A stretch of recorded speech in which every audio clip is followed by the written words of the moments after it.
Hey guys, welcome back to the channel. और आज हम बात करने वाले हैं पार्ट 2 ऑफ अग्निकर्म फ्रॉम शल्य तंत्र। और जो हम टॉपिक डिस्कस करने वाले हैं आज वो है सबसे पहला धातुगत सम्यक दग्ध के लक्षण। तो अब जब हम दग्ध कर रहे हैं तो it's very important for us to understand कि किस इंटेंसिटी में कितनी देर हीट देनी है ताकि हम सम्यक दग्ध तक पहुंच सके। मतलब कि बिल्कुल परफेक्टली जहां पे दग्ध हुआ है, परफेक्टली हमने अग्निकर्म वहां पे किया है। तो उन परफेक्टली अग्निकर्म होने के कुछ लक्षण होते हैं अलग अलग धातुओं पे। तो अलग अलग टिश्यूज या धातुओं पे क्या लक्षण होते हैं आइए देखते हैं। सबसे पहला है त्वक दग्ध। तो त्वक जो है उस पे कुछ लक्षण हमको दिखाई देंगे अगर वो दग्ध होगा तो। सबसे पहला जो है दैट इज शब्द प्रादुर्भावो। अच्छा, प्रादुर्भाव इसका मतलब उत्पत्ति होना है कहीं पे, राइट। तो शब्द यानी कि कोई ध्वनि, यानी कि कोई आवाज होगी वहां पे। और किस चीज की आवाज होगी? तो चट की आवाज होगी। जैसे कि आपको पता है जो which is a characteristic flash skin burning का जो एक there is the sound produced, उसको हम शब्द प्रादुर्भाव बोलेंगे कि वहां पे चट की ध्वनि होगी। अनदर थिंग इज दुर्गंधता। अच्छा, जब फ्लैश बर्न करता है, स्किन बर्न करता है तो वहां पे स्मेल आती ही आती है। और this is with anything actually कि आप कोई चीज बर्न कर रहे हो तो उसका एक कैरेक्टरिस्टिक स्मेल होता है। तो यहाँ पे भी जब आप त्वक को दग्ध कर रहे हो, जो त्वक धातु है, तो वहां पे दुर्गंधता जो है वो लक्षण दिखाई देगी। अनदर थिंग इज त्वक संकोच। अच्छा, अब you know whenever you have this wound जहां पे आपका कोई पार्ट जल जाता है तो आप देखेंगे कि वो जो पार्ट होता है, फॉर इंस्टेंस अगर ये आपकी स्किन है तो जलने के बाद ये जो है ये इस तरीके से कुछ इस तरीके से कॉन्ट्रैक्ट हो जाता है। तो दिस इज कॉल्ड त्वक संकोच। संकोच का मतलब कि कॉन्ट्रैक्ट हो जाना। Now another thing that we are going to be talking about is मांस दग्ध के लक्षण। अब हम देखने की कोशिश करेंगे कि किस तरीके से मांस जो है वो दग्ध होता है, तो हमको क्या लक्षण देखने को मिलते हैं कि वो सम्यक तरीके से दग्ध है। सबसे पहले जो हम बात करेंगे वो हम करेंगे कपोत वर्णता की। अच्छा, कपोत वर्णता जो है that is greyish discolouration. Okay, कपोत इज कबूतर, राइट। तो जैसे किसी पिजन का जो कलर होता है उसके बॉडी का ग्रेश कलर का। अब ये ग्रेश डिस्कलरेशन या कपोत वर्णता क्यों आएगा? तो वो इसलिए आएगा क्योंकि वहां पे जो प्रोटीन है, मसल का जो प्रोटीन है उसका कोएगुलेशन हो चुका है, राइट। तो अगर मसल का प्रोटीन कोएगुलेट कर गया है तो वहां पे जो मांस है ना, it will not be red any more, right. तो वो कोएगुलेट करके कपोत वर्णता हो जाएगा। अनदर थिंग इज शुष्क या ड्राई हो जाएगा, ठीक है, क्योंकि उसका वाटर कंटेंट जा रहा है। अनदर थिंग इज संकुचित व्रणता। अब यहाँ पे भी जैसे हमने ऊपर देखा था कि त्वक संकोच होता है, वैसे यहाँ पे भी संकुचित व्रणता देखने को मिलती है, ठीक है। संकुचित व्रणता इज नथिंग, लेकिन वही जो आपका वूंड है वो कॉन्ट्रैक्ट हो जाता है। व्रण जो है the wound is contracted. Another thing is अल्प श्वयतु वेदना। जब हम मांस को दग्ध करते हैं तो जो इन्फ्लेमेशन होता है, जो पेन होता है, वो रिड्यूस हो जाता है उस जगह का। वहां पे श्वयतु यानी कि इन्फ्लेमेशन और वेदना जो पेन है वो कम होता है, वो उस लेवल का नहीं होता है। अब हम देखेंगे जो हम सिरा स्नायु को दग्ध करते हैं तो किस प्रकार के लक्षण हमको उत्पन्न होते हैं। सबसे पहली चीज है कृष्ण उन्नत व्रणता। अनदर थिंग इज स्राव सन्निरोधश्च। तो कृष्ण उन्नत व्रणता क्या होगी? कृष्ण इज ब्लैकेंड, उन्नत इज उभरा हुआ, एलिवेटेड। तो एक एलिवेटेड ब्लैकेंड किस्म की चीज हमको दिखेगी उसके ऊपर, राइट। ये जो व्रण होगा ना वो एलिवेटेड ब्लैकेंड होगा। कृष्ण उन्नत व्रणता।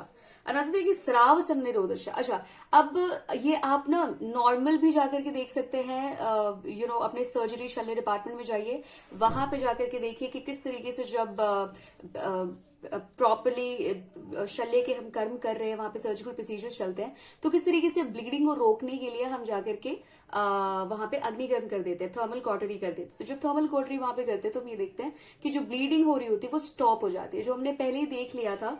और नहीं, इनफैक्ट आगे देखने वाले हैं हम कि योग्य अयोग्य में कि हम किन चीजों को के लिए अग्निकर्म का इस्तेमाल करते हैं। तो देयर इज स्राव सन्निरोधश्च, यानी कि किसी भी तरीके का स्राव होगा, मोस्ट प्रोबेबली ब्लीडिंग वो स्टॉप हो जाएगी, क्योंकि अब हम सिरा या स्नायु में कर रहे हैं, राइट।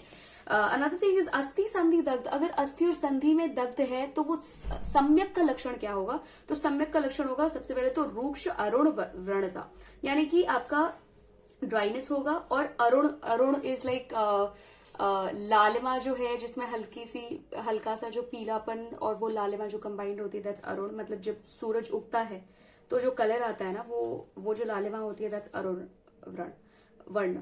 तो अनदर थिंग इज कर्कश स्थिर व्रणता, ठीक है, यानी कि कठिन और स्थिर, इमूवेबल। यहाँ पे एक चीज हमने देखी थी कि संकोच हो रहा था, ठीक है, यहाँ पे संकुचित व्रणता दिख रहा था, और यहाँ हम देख रहे हैं कि स्थिर व्रणता है, यहाँ पे संकोच नहीं हो रहा। अगर वहां पे अग्नि कर्म करने की कोशिश करेंगे तो वहां पे संकोच नहीं होगा, स्थिर होगा, राइट। अब जो नेक्स्ट टॉपिक है विच इज योग्य अयोग्य, ठीक है। अग्निकर्म में हम ये देखेंगे कि योग्य कौन कौन से लोग होते हैं और योग्य कौन कौन से लोग होते हैं। अच्छा, अब इसको समझने का बहुत बेसिक प्रिंसिपल ये है कि आप जहां जहां पर पित्त और रक्त की वृद्धि कर रहे हैं ऐसी जगहों पे हमको अग्निकर्म नहीं करना है, क्योंकि भाई पित्त या रक्त की वृद्धि हो रखी है तो हमको वी हैव टू इंश्योर कि वहां पे तो शीतल चिकित्सा करनी चाहिए, वहां पे अग्निकर्म से तो और ज्यादा पित्त की वृद्धि हो जाएगी। तो इसलिए हमको ऐसी जगहों पे, ऐसी केसेस पे we have to make sure कि वहां पे अग्निकर्म ना करें, वहां निषिद्ध है, कॉन्ट्रा इंडिकेटेड है। कहाँ इंडिकेटेड है, तो इंडिकेटेड किन किन, हम इनको कुछ कैटेगरीज में डिवाइड कर सकते हैं। जैसे पहला हो गया पेन मैनेजमेंट के लिए। नॉर्मली जब हम अग्निकर्म देखते हैं इन जनरल, अगर आपने भी इससे पहले कभी अग्निकर्म का नाम सुना होगा या किसी सेमिनार में फॉर एग्जांपल आप गए होंगे, मैंने पहली बार किसी सेमिनार में सुना था कि अग्निकर्म जो है पेन मैनेजमेंट के लिए करते हैं। तो पेन मैनेजमेंट के लिए this is one of the aspects जिसके लिए हम अप्लाई कर सकते हैं अग्निकर्म। अनदर थिंग इज कि आप जॉइंट की डिजीजेस में अग्निकर्म कर सकते हैं, राइट।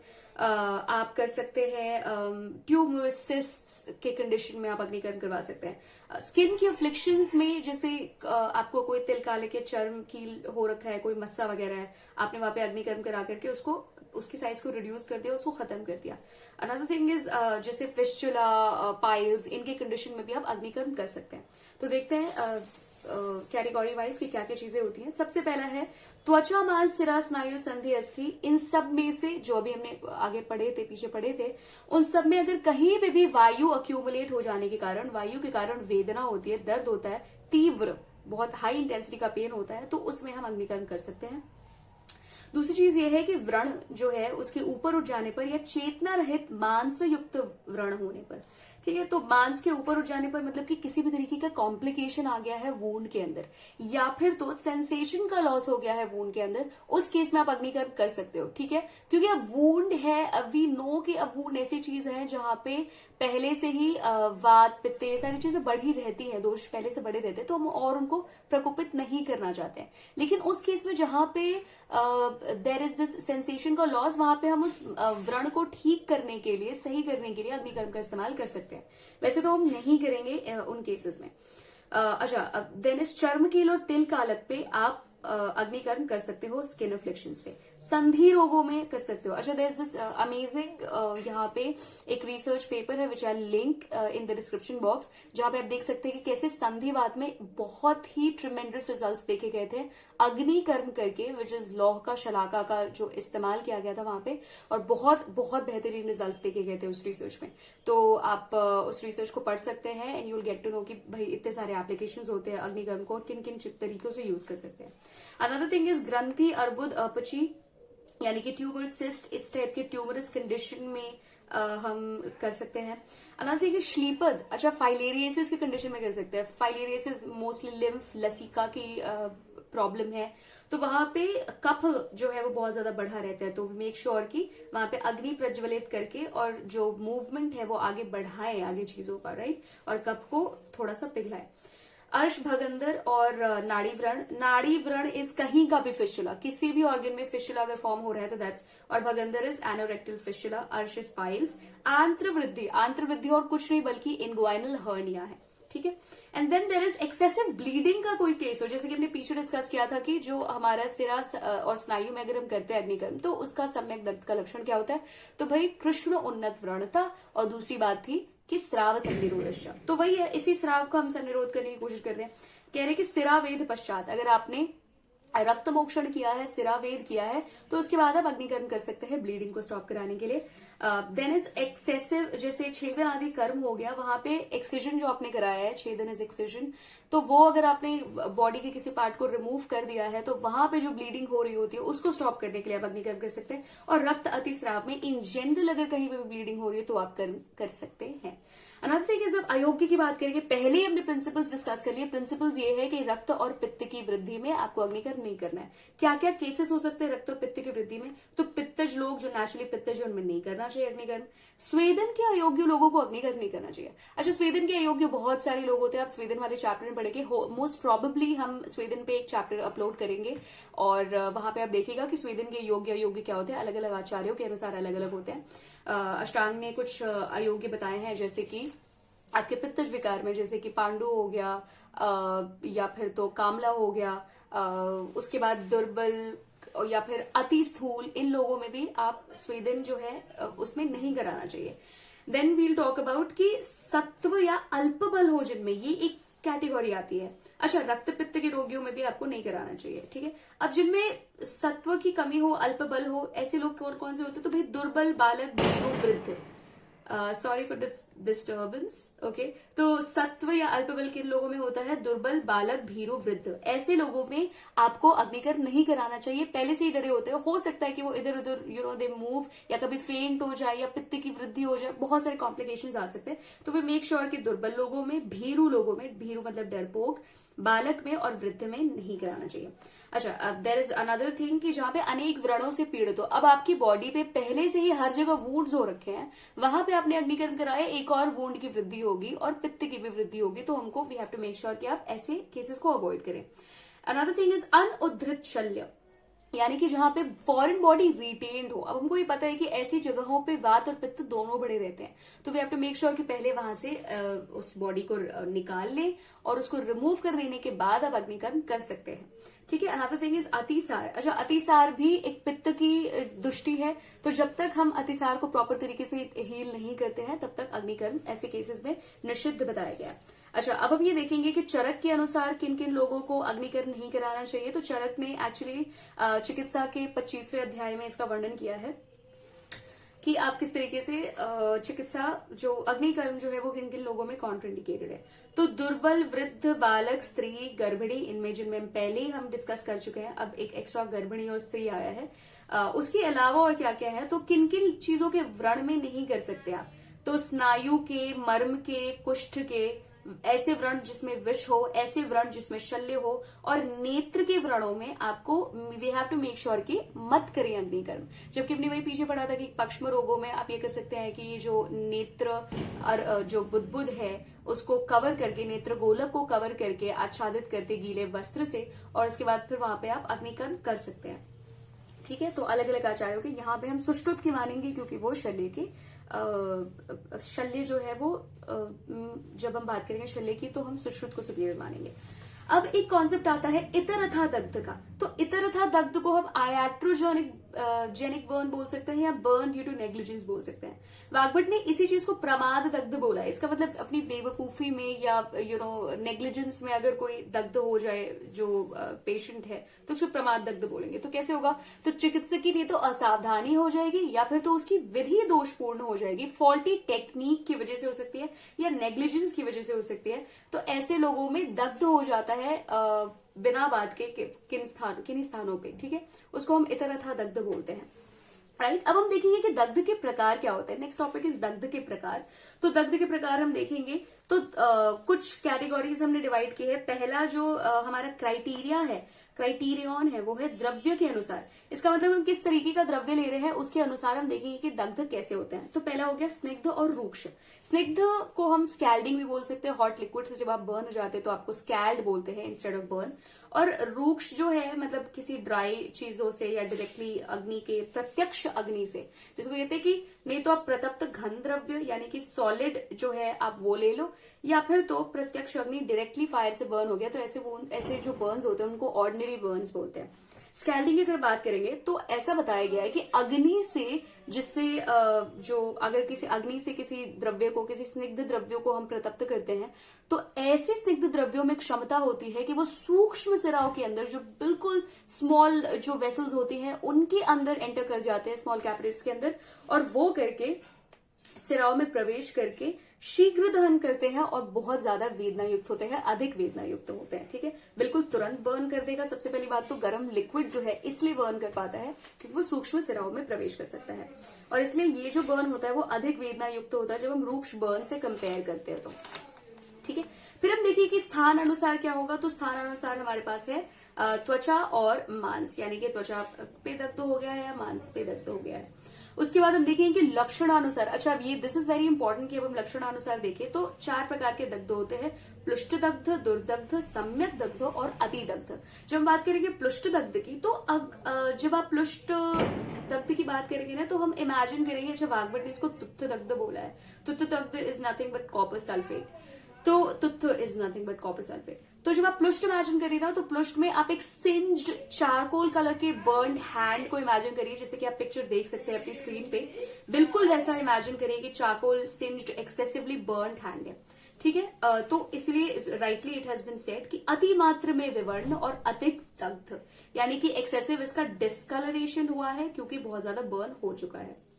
तो ये हो गया प्लुष्ट दग्ध। दूसरी जो हम बात करेंगे वो है दुर्दग्ध की। अच्छा, जब हम दुर्दग्ध की बात करेंगे तो इमेजिन करिए एक रेड ब्लिस्टरी हैंड जो बिल्कुल स्वोलन है, उसके अंदर फ्लूइड है, एडिमेटिस है, रेड है, पेन है उसमें, एक जैसे कि आप पिक्चर देख सकते हैं स्क्रीन पे, आप ब्लिस्टर रेड और इन्फ्लेम्ड एक एरिया, एक रीजन जो बर्न है वो इमेजिन करिए। तो बिल्कुल सही भी कहा गया कि तीव्र, बिल्कुल एक्सेसिव यहाँ पे स्पॉट यानी कि बॉयल्स या ब्लिस्टर होंगे, चोश यानी कि सकिंग काइंड ऑफ पेन होगा, दाह, लालिमा, पाक और वेदना, कैलर, रूबर, ट्यूमर और डॉलर, ये सारे इन्फ्लेमेशन के साइंस होते हैं। वैसे इन्फ्लेमेशन के 5 कार्डिनल साइंस होते हैं, ट्यूमर, रूबर, कैलर, डोलर और फंक्टियो इलीसा, यानी कि लॉस ऑफ फंक्शन। ये जो 5 साइंस होते हैं ना, ये बताते हैं कि वहां पे इन्फ्लेमेशन हो रखा है। तो इसमें से 4 साइंस तो वैसे ही प्रेजेंट है। ठीक है, and then another thing is, जो इसका कैरेक्टरिस्टिक है वो है चिरात उपशामयंती, यानी कि ये जो चीजें हैं ना, ये जो स्पोर्ट, चोश, दाह, लालिमा, पाक, वेदना, ये जो चीजें हैं ना, ये बहुत देर में जाकर के ठीक होती है, बहुत देर में जाकर के शांत होती हैं। This is the problem with दुर्दग्ध। अब हम बात करेंगे सम्यक दग्ध की। अच्छा, अब ठीक है, एक तो ये हो गया कि बिल्कुल हमने काला कर दिया, दूसरा हो गया कि बिल्कुल लाल कर दिया, तीसरा हो गया कि अब बिल्कुल परफेक्टली कलर लेकर के आए हैं, बिल्कुल परफेक्ट अच्छा ब्राउन कलर लेकर के आए हैं, बिल्कुल सही दग्ध किया हमने। तो उसके लक्षण क्या होते हैं? तो पहली ही बात इन्होंने बोला है कि ताल फल वर्ण के समान। अब ताल फल जो होता है और कुछ नहीं बल्कि नट ऑफ फैन पाम होता है, जो ब्राउनिश कलर का होता है, जिसकी आप पिक्चर ऐसे देख सकते हैं अपने स्क्रीन पे। अनदर थिंग इज अनवगाढ़ होता है। अवगाढ़ मतलब गंभीर, यानी कि बहुत सिवियर बर्न नहीं होता है, न अति गंभीर। अनदर थिंग इज सुसंस्थित होता है। अच्छा, बाकी जो बर्न्स होते हैं वो हो सकते हैं कि इरेग्युलर या नॉन यूनिफॉर्म हो, पर ये बिल्कुल यूनिफॉर्मली, बिल्कुल रेगुलरली चलता है। अच्छा, इसका एग्जाम्पल कैसे देख सकते हैं हम? तो फॉर इंस्टेंस अगर आप पराठा बना रहे हो, ठीक है, वहां पे स्पेसिफिक जगहों पे ऐसे ज्यादा जल जाता है, that is non uniform burning. Imagine करिए कि आप एक पैनकेक बना रहे हो, वो बिल्कुल परफेक्टली ब्राउन है, तो इसको हम सुसंस्थित बोलेंगे। ठीक है, और फिर अनदर थिंग इज सभी पूर्वोक्त धातुगत सम्यक जो दग्ध है उनके लक्षण उसमें प्रेजेंट हो। तो अगर हम बात करेंगे फॉर इंस्टेंस अगर हम बात करें कि भाई त्वक दग्ध हो रखा है, तो त्वक दग्ध में क्या क्या लक्षण हमको मिलेंगे? ताल फल के वर्ण के जैसे, अनवगाढ़ होगा, सुसंस्थित होगा और साथ में शब्द प्रादुर्भाव होगा, दुर्गंधता होगा और त्वक संकोचक। ये जब लक्षण मिलेंगे तो हम कहेंगे कि सम्यक त्वक दग्ध हुआ है। अब हम नेक्स्ट बात करेंगे कि अति दग्ध क्या होता है। तो अति दग्ध को अगर आप इमेजिन करेंगे तो आप ऐसे इमेजिन करिए कि 3rd 4th डिग्री बर्न हो रखा है और वहां पे उसके जो ऑर्गन्स जो है ना वो डिसलोकेट और डिसोसिएट हो रहे हैं, दे आर फॉलिंग ऑफ। तो बिल्कुल वैसे ही आप इसको डिस्क्राइब कर सकते हैं। मांसावलंबन, यानी कि आपका जो फ्लैश है वो हैंग कर रहा है लिटरली आपके बॉडी में से। अनदर थिंग इज गात्र विश्लेष, यानी कि डिसलोकेटेड आपके जॉइंट्स या बॉडी पार्ट्स। फिर है सिरा स्नायु संधि अस्थि व्यापक अतिमात्रम, सिवियर डैमेज होगा सिरा स्नायु संधि अस्थि इन जगहों पे। आपके बोन्स जो है व्हेन वी टॉक अबाउट, आगे हम बर्न्स का थोड़ा बहुत पढ़ेंगे तो हम देखेंगे कि बोन्स में आपका नेक्रोसिस होना शुरू हो जाता है, बोन्स जो है वो डिसॉल्व होना शुरू हो जाती है। तो वो एक बर्न का एक टाइप होता है। तो दैट्स सिरा स्नायु संधि अस्थि व्यापद, अति मात्रम में वहां पे व्यापद होना, डैमेज होना शुरू हो जाता है, कॉम्प्लिकेशंस होते हैं। ज्वर, दाह, पिपासा, मूर्छा, ये सारे कॉम्प्लिकेशंस। अब हमको पता है कि हाइपोवोलीमिक जो शॉक होता है, शॉक जो है ये कॉमनेस्ट सिम्टम होता है बर्न का। तो शॉक तो आपको होगा ही, शॉक भी होगा। शॉक भी कैसे होगा? क्योंकि आपको बॉडी की जो लिक्विड है, जो which is the fluid matter, वो आपका एक तरीके से फ्लूइड जो है वो कोएगुलेट भी हो रहा है और इट्स बीइंग डैमेज्ड। और जिस तरीके से आप बर्न वहां पे कर रहे हो तो it's evaporating that, right.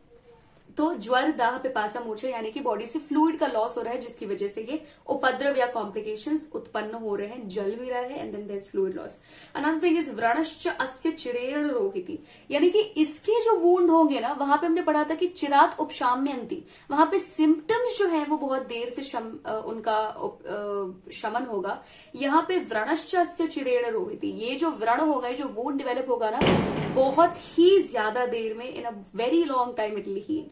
And then next thing is रूढ़श्च विवर्णता, विवर्ण, यानी कि आपका ये जो रूढ़ है, यानी कि हील हो जाने के बाद भी, हीलिंग, पोस्ट हीलिंग भी विवर्णता रहेगी। वैसे तो व्रणश्च से चिरेण रोहिती ये बहुत ही टाइम में हील होगा, लेकिन फिर ये कहा गया है कि रूढ़श्च विवर्ण, यानी कि आपका रूढ़ भी हो जाए, हील भी हो जाए, रोहण भी हो जाए, उसका रोपण भी हो जाए, फिर भी वहां पे विवर्णता प्रेजेंट रहेगी, discoloration persist even after the wound heals. Okay, तो यह है अति दग्ध का लक्षण। तो जैसे कि अब हम नेक्स्ट बात करेंगे कि संप्राप्ति इसकी होती क्या है, कि ये सारी चीजें हो रही हैं। तो अग्नि से रक्त और पित्त का प्रकोप हो रहा है, रक्त और पित्त के प्रकोप के कारण वेदना, दाह, मूर्छा, ज्वर, पिपासा, स्फोट, ये सारे लक्षण हमको दिखाई दे रहे हैं। तो ये था दग्ध के प्रकार। अब नेक्स्ट टॉपिक पे चलते हैं।